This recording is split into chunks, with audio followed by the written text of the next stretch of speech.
Hi everyone. Well, by this time as summer hits, it's usually too hot for any more flowers to be on the trees, but a friend introduced me to Jensen Botanical Gardens, which is a hidden oasis here in Sacramento, California, and had this beautiful flowering maple tree. It was called Flowering Maple Chinese Lantern is the whole name for the tree, and we were overwhelmed with the plethora of blossoms. So of course I came home, wanted to start painting. I'm sorry the bottom got a little bit cut off here on this one, but it's not. It's full. When we paint through it, you see everything, and I'll screen in and out. We're just going to use 3 colors: green, yellow, and cadmium red light, and maybe just a touch of brown burnt sienna. But it's really fun, and it was challenging to create the look of these blossoms. They're very intricate, but I'm always up for a challenge, and this is a fun one this week. Hi everyone. Well, today we're painting a new flower. It's new to me. I was in the Jensen Botanical Gardens in Carmichael, Sacramento the other day, invited by a friend. I've never been there before. It's just a treasure trove, just hidden off the beaten path, and I saw some flowering maple Chinese lantern trees. Gorgeous tree with all of these bulbs that really do look like Chinese lanterns, as its namesake on it. So I thought this would be fun to paint this today. Now I will say right from the get-go, it's definitely a bit more of a challenge. You can see I've got my swatch of colors. We're using the cadmium red with some cadmium yellow light, cadmium yellow light up here, mixed with the Hooker's green. That's a medium hue, and then I have a little bit of burnt sienna, which we probably won't touch at all. So just a couple of, or touch very minimally, a couple of colors. This was my first go round. I actually messed up in a couple of places. One of the things I didn't notice, and we're not gonna do the background, that didn't turn out, but one of the things I noticed was I actually had not done the almost the lantern details of the greenery. And so really, if I was gonna come back and redo this, I just had missed it as I got closer on a picture, and realize they almost come out the tops like little, not tomatoes per se, but kind of like that, those little buds on top of a tomato. So I just wanted to point that out as we go in for this next one, and I'm just kind of playing around. These flowers on this maple leaf bush tree, it really does look like lanterns. There's a lot of red, but the yellow is quite distinguished, as you saw in the introduction pictures. So we're going to go ahead and start painting. I want to point out a few things. I really felt it was important to incorporate the maple leaves because they have it's such a part of the flower, right? It goes with those maple leaves, and really it helps to identify them. So I'm going to start off with a very small brush, cadmium yellow. I have 2 waters today because I'm keeping my brush for my yellow separate, and so it doesn't get too murky if I mix it with green and red. And what I noticed was that there was almost an outline of yellow with the around the petals, the individual petals. So I am going to come around, and it looks like there's about 3 petals that you can see at least on each one. So I'm going to go ahead and create some of those lantern looks, and then I'm just going to go all the way around with the other ones as well, and then come back in with the red. We actually want it to blend a bit because there is some feathering going on.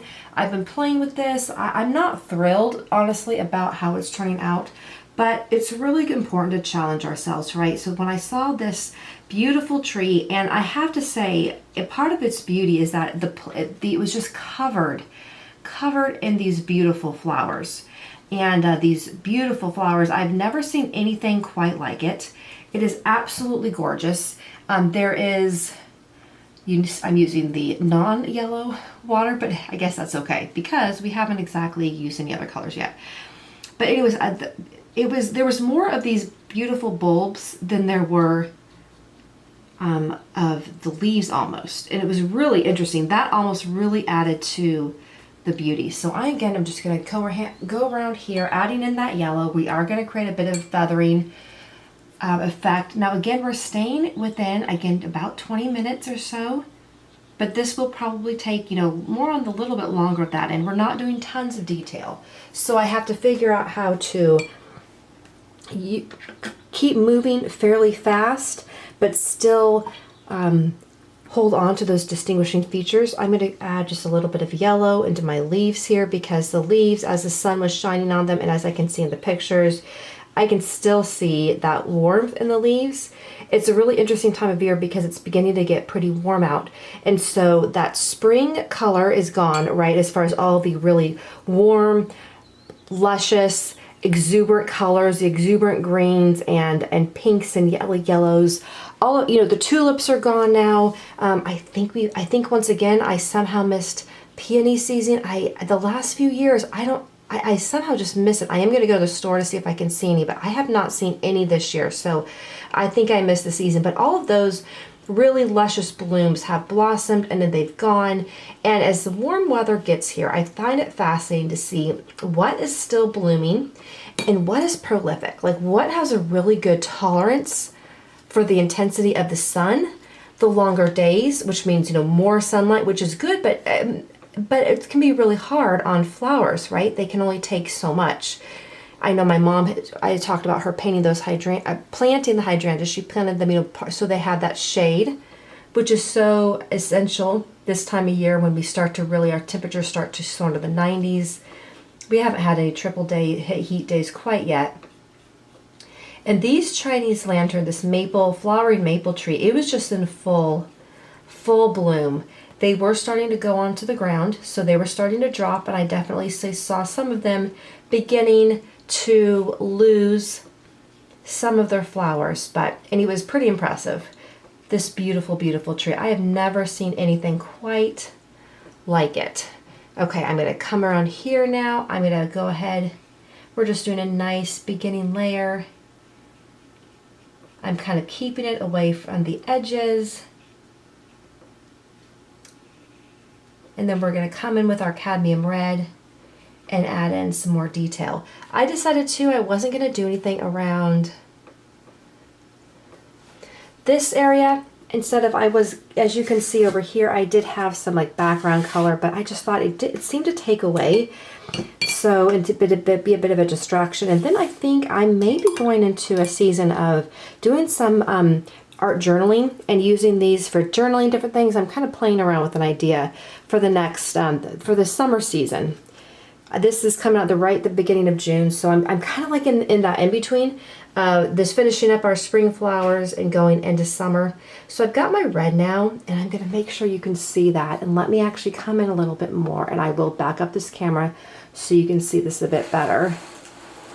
I'm going to come right there, and you can see now, again, I have that cadmium red, and I'm going to start moving it all in between the yellow. And yep, it's going to mix, but that's okay. I'm not worried about that, because if you look at those flowers at the beginning of the video, you can see there's almost like a feathering effect where I am going in between, but I do expect some things to mix. I don't want it to be feeling like really splotchy colors.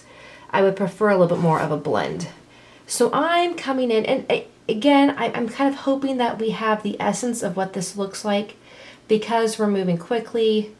We're not doing tons of detail. This is for sure, this is the first my first time painting these flowers. I did a run earlier. I painted a couple, but for all intents and purposes, I have not been painting either really maple leaves, a little bit in the fall, but certainly not a flowering maple tree. So it's a bit of a new thing for all of us, if you have not painted these either. And I was kind of starting to think too, they almost look like strawberries just a little bit.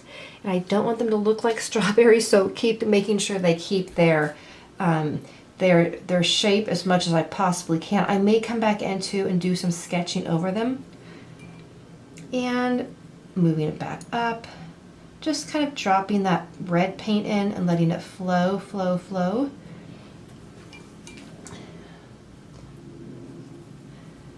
And then coming up here.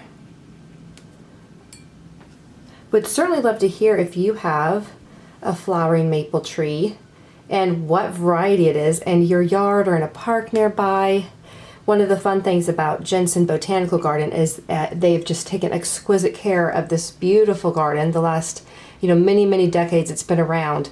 But the variety of all sorts of plants and flowers that I was not familiar with. Many that I were, but there was many that I have never seen before or never heard of. And the volunteer gardeners who take care of it just do a wonderful job. Oh, I dropped a bit of red there. So I'll just pick that up with a dry brush. So I've got a dry brush here. And let me bring this back up so you can see that.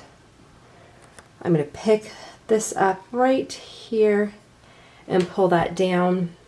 And I'm going to just pull out my picture again and just take a quick look. So again, when I come back in and do a little bit of drying, I'm going to let it dry for a second here. Even with this guy, I can come back in. Let's see if I can do this without. Do a little bit more sketching over here. And then as I look at some of those edges, and then come back with some yellow, because I can even see in here there's just some color like this where the yellow is, and I can add that detail in to create a sense of beauty and just the detail of the flower. So I'm going to go ahead, let me set this, I'll set this guy here just so I can do a little bit of ad-lib painting here. If your painting is now dried, you want to come back, and again I'm going to add just some yellow around here, just like it shows in the actual picture of when I was walking around taking pictures of these beautiful trees, to give it another bit of a pop. So this is definitely something you can come back and do after it dries, and then coming around even on this one and giving that little almost a luminous glow, right? Since they kind of do look like they are little lanterns with their light just blossoming. And they're not tomatoes. See, this guy up here looks a little bit like a tomato, right? So now coming back over here just to finish up a little bit of work, I am going to come back up here with that yellow. Moving that just a bit around. I'm going to go on the yellow right out here on the outside. Create that luminous sense. Add yellow there, up in here.